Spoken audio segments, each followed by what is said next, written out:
Good morning all of you.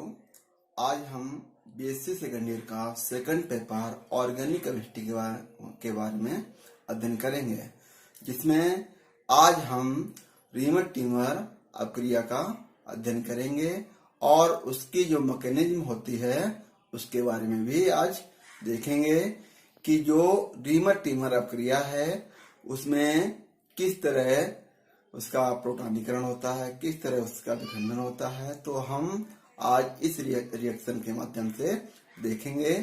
तो आज हम जो देखते हैं रीमर टीमर अपक्रिया, तो जब फिनॉल को क्षार की उपस्थिति में क्लोरोफॉर्म के साथ 340 केल्विन ताप पर गर्म करते हैं तो आर्थो और पैरा हाइड्रोक्सी एल्डिहाइड का मिश्रण प्राप्त होता है, जिसमें आर्थो समावयवी अत्यधिक मात्रा में प्राप्त होता है।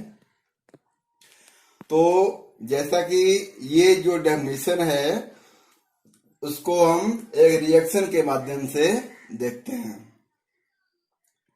तो यहाँ पर ये जो है फिनॉल है और फिनॉल का जो फार्मूला होता है वो है C6H5OH।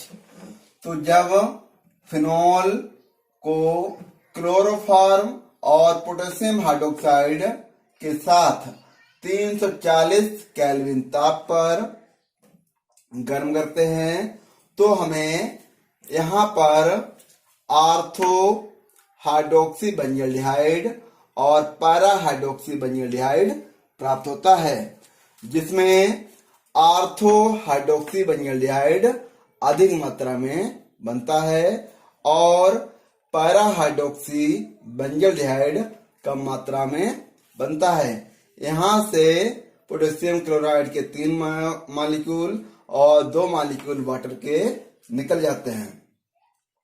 तो ये जो रिएक्शन है रीमर टीमर अपक्रिया, तो इसकी मैकेनिज्म ये अभी देख रहे हैं कि जब फिनॉल क्लोरोफॉर्म और पोटेशियम हाइड्रोक्साइड के साथ 340 केल्विन ताप पर करते हैं तो आर्थो हाइड्रोक्सी बेंजल्डिहाइड बनता है और पैरा हाइड्रोक्सी बेंजल्डिहाइड बनता है।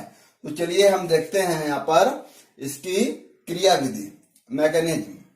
तो जब हम जैसे कि हमने रिएक्शन में देखा कि फिनॉल की क्लोरोफॉर्म और पोटेशियम हाइड्रोक्साइड की जब क्रिया करते हैं तब ये हमें प्रोडक्ट प्राप्त होते हैं।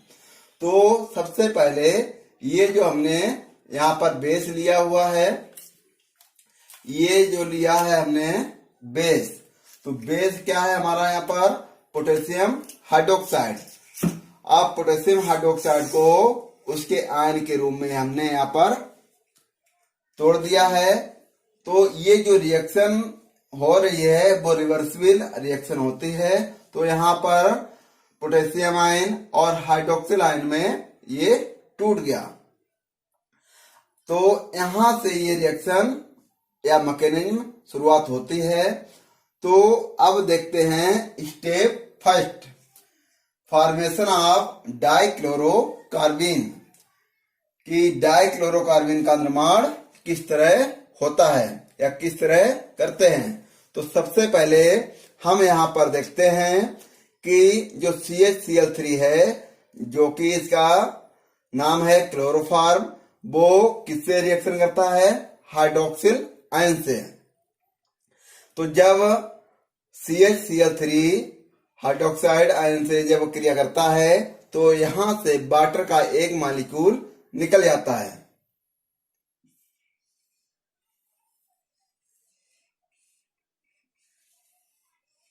इस तरह यहां से वाटर का एक मॉलिक्यूल निकलता है।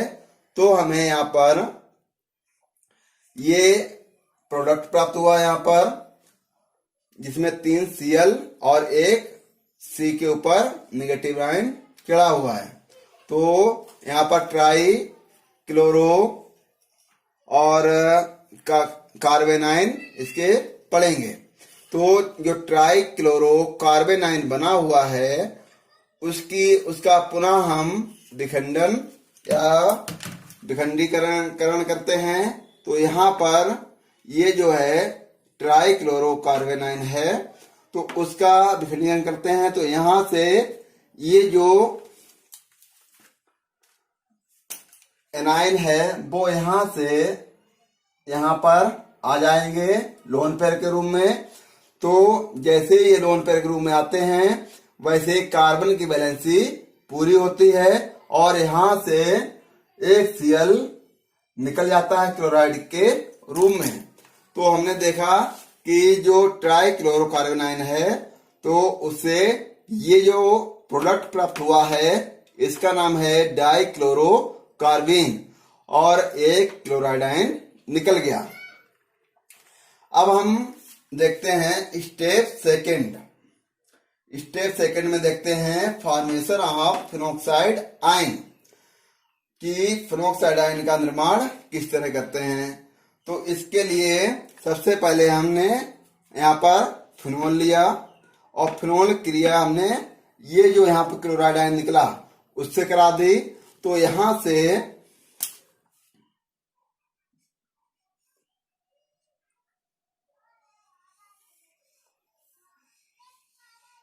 इस तरह HCl निकल गया। फिनोल क्रिया जब क्लोराइड आयन से कराई तो यहां से एक HCl या हाइड्रोक्लोरिक अम्ल निकला।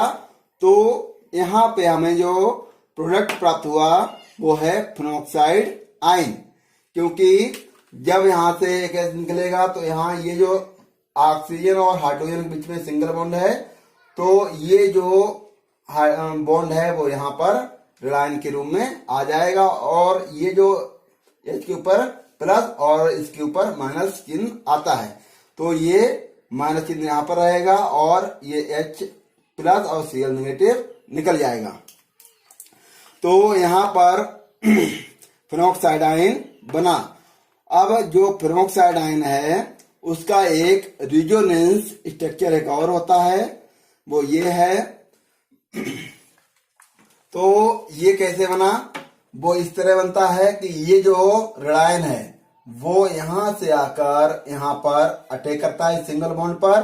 तो जैसे ही ये ऋणायन इस सिंगल बॉन्ड पर अटैक करता है उसी क्षण ये जो डबल बॉन्ड है वो यहां से इस कार्बन पर अटैक करता है, तो इस कार्बन पर ऋणायन आ जाता है।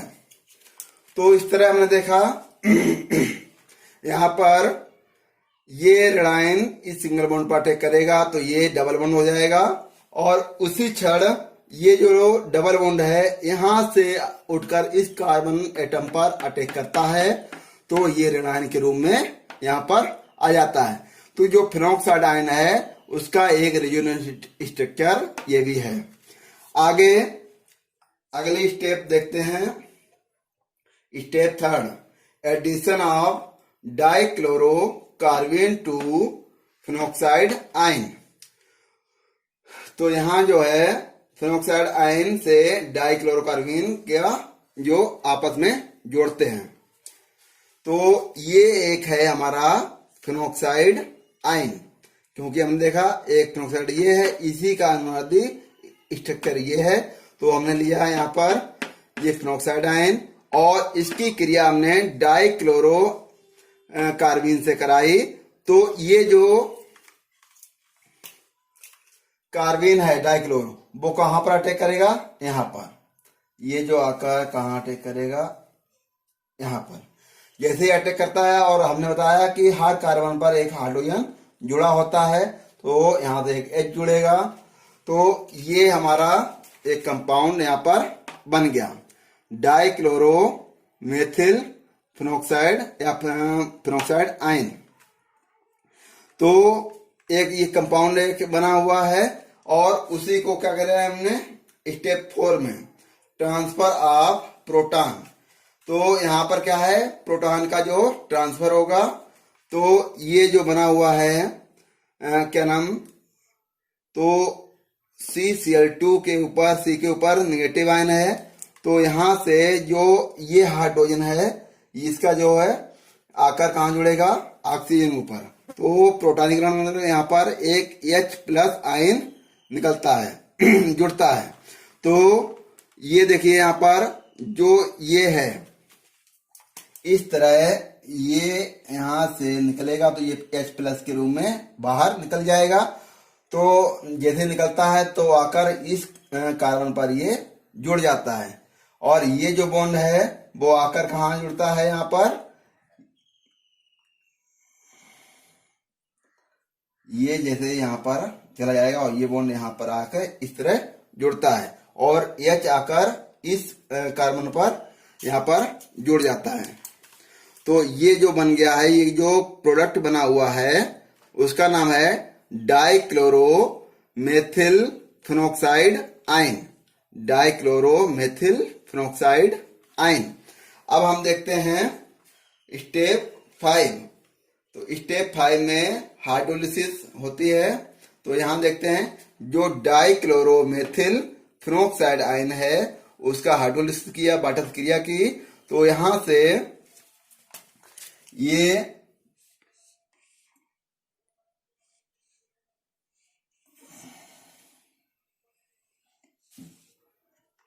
इतना 2HCl मॉलिक्यूल यहाँ से निकल गए और ये जो O आकर इस कार्बन पर आकर जुड़ गया।